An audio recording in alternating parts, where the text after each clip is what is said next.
নমস্কার বন্ধুরা, পায়েল কিচেনে আপনাদের ওয়েলকাম জানাই। তো আমি আজকে বানাতে চলেছি সয়াবিনের মুইঠা। আমি কিভাবে বানাই দেখতে থাকুন। তো প্রথমে আমি সয়াবিনগুলো নিয়ে তার মধ্যে জল দিয়ে দিলাম। এখন আমি এটা সিদ্ধ করে নেব। তো আমি গ্যাসটা জ্বালিয়ে নিচ্ছি সিদ্ধ করার জন্য।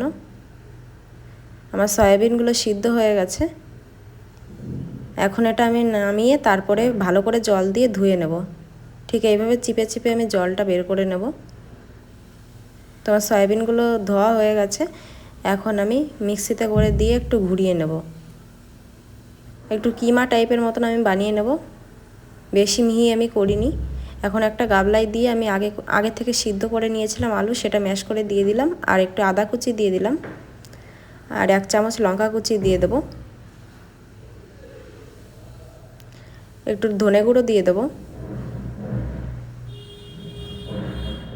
1/2 চামচ জিরে গুঁড়ো দিয়ে দেব, 1/2 চামচ লঙ্কা গুঁড়ো দিয়ে দেব, এটা লাল লঙ্কার গুঁড়ো। আর আমি একটু গরম মশলা গুঁড়ো দিয়ে দেব। এখন আমি 1/2 চামচ হলুদ গুঁড়ো দিয়ে দেব, আর 1 চামচ লবণ দিয়ে দেব, আর 2 চামচ বেসন দিয়ে দেব। এখন আমি বেসনটা দিয়ে এখন এটা ভালো করে মাখিয়ে নেব। তো আমার মাখানো হয়ে গেছে এটা। তো আমি এখন মুইঠা বানিয়ে নেব। দেখুন আমি মুইঠা বানিয়ে নিয়েছি, আপনারা যে যার মতন ইচ্ছা মতন বানিয়ে নেবেন। তো আমি একটা মশলা বানিয়ে নেব। তার জন্য একটু জিরে নিলাম 1 চামচ মতো, 1 চামচ মতন ধনে নিলাম গোটা, 4-5টা শুকনো লঙ্কা নিয়ে নেব, আর 10টা মতন আদা কুচি নিয়ে নেব। এখন একটু জল দিয়ে আমি এটা পেস্ট বানিয়ে নেব। তো আমার মশলাটা বানানো হয়ে গেছে। এখন আমি কড়াই গরম করে এর মধ্যে তেল দিয়ে দেব। তেলটা গরম হয়ে গেলে এখন আমি মুইঠাগুলো দিয়ে দেব। তো আমার মুইঠাগুলো ভালো করে লাল লাল করে ভেজে নেব এটা। আর মুইঠাগুলো ভাজা হয়ে গেছে। মুইঠাগুলো খুব সুন্দর করে ভাজা হয়ে গেছে, দেখতেই পাচ্ছেন। এখন নামিয়ে নেব। তো আমার আরও যেই মুইঠাগুলো ছিল সেইগুলো দিয়ে ভেজে নিলাম। আমার ভাজা হয়ে গেছে।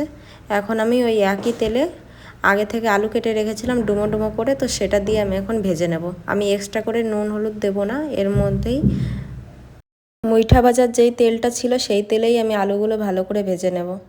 তো আমার আলুগুলো হয়ে গেছে, ভাজা হয়ে গেছে, উঠিয়ে নিলাম।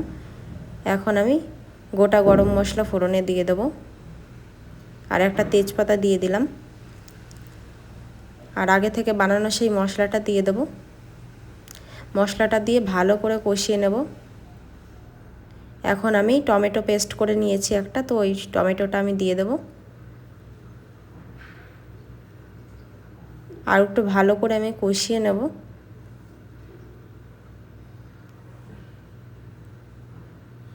টমেটো থেকে কাঁচা গন্ধ চলে গেলে এখন আমি হলুদ দিয়ে দেবো 1 চামচ মতো। হলুদের গন্ধটা চলে গেলে আমি এখন স্বাদ মতো লবণ দিয়ে দেব। তো আমি এখানে 1.5 চামচ মতন লবণ দিয়ে দিয়েছি। এখন আমার মশলা থেকে তেল ছেড়ে দিয়েছে। আমি এই পর্যায়ে আলু ভাজাগুলো দিয়ে দেব। আলু দিয়ে ভালো করে আমি কষিয়ে নেব। এখন আমার কষানো হয়ে গেছে। ফ্লেমটা কমিয়ে দিয়ে আমি কষিয়ে নিয়েছি। এখন ফ্লেমটা আমি বাড়িয়ে